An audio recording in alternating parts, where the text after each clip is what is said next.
moving on. We had almost no theist callers, and now we've got a handful. So that's awesome. Yeah. I'm not even going to read the screening thing. I'm just going to start putting them on. Gary in Pennsylvania wants to know why the hosts keep asking for proof. All right. How you doing, Gary? Good. How are you? And happy on your, hopefully wishing you the best in your retirement. I'm sure you've pleased a lot of your guests. So congrats on your diligent work. Awesome. Thanks.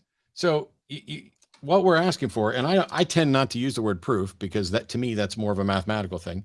But what we're asking for is sufficient evidence to warrant believing whatever it is that people believe. So wouldn't you want evidence before you believed something?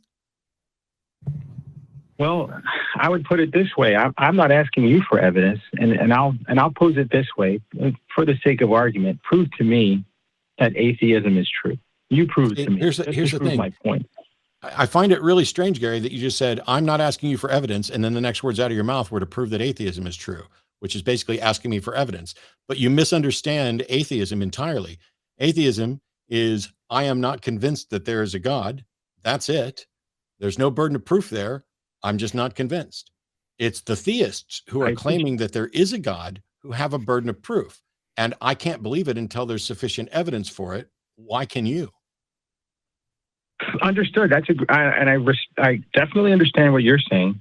But in order for me to join you, how would you sell that to me? Because it seems to me it's really easy to prove my side. It's really easy. How can I sell it to you? Gary, do you care whether or not your beliefs are true? Yes. Do you have methodologies that you use on a daily basis to determine whether or not your beliefs are likely true? Yes. Do those methodologies involve empirical evidence and the analysis of that evidence in keeping with the standards of science and sound epistemology?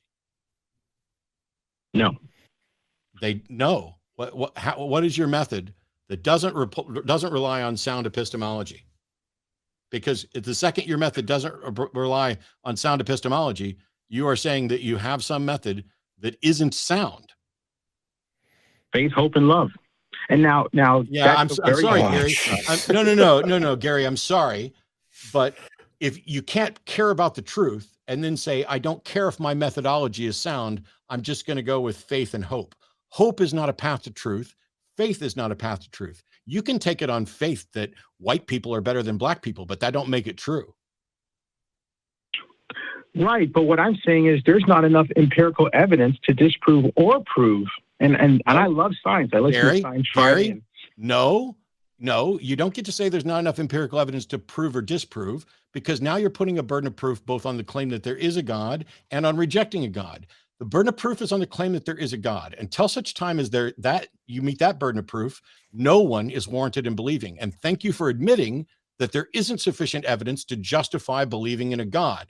You just admitted that, which means you are holding a position that you think is unwarranted, and I'm not holding a position that we think is unwarranted.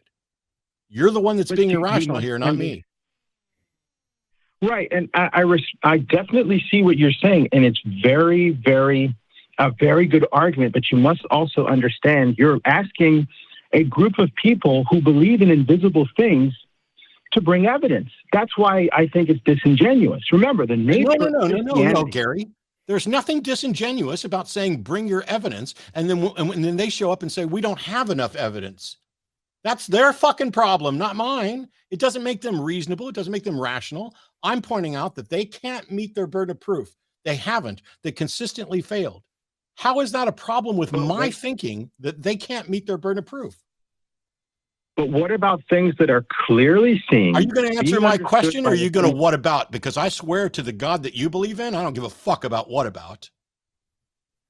You are calling to suggest, you are calling to ask, why are you atheists? Asking for proof when there's not enough. No. Literally, I believe that. Literally, it says right here, wants to know why hosts, shut up. Wants to know why hosts keep asking for proof, claims there's enough evidence to prove and disprove creation. And I just asked you about it, and you said there's not enough evidence to prove or disprove. So are you lying to me, or is the call screener lying to me? Are you lying, or is the call screener lying? There are You are lying. There are Goodbye. things. Call screeners aren't going to lie to me. They're going to write down what you said. And in your pre-screen, you said that there was sufficient evidence. And then in the discussion, you went to, there's not enough evidence either way. Well, congratulations. The second you say there's not enough evidence either way, you lose, because you are believing a way and admitting that there isn't evidence for it. And the only thing that Jim and I are doing is rejecting that way because there isn't sufficient evidence for it.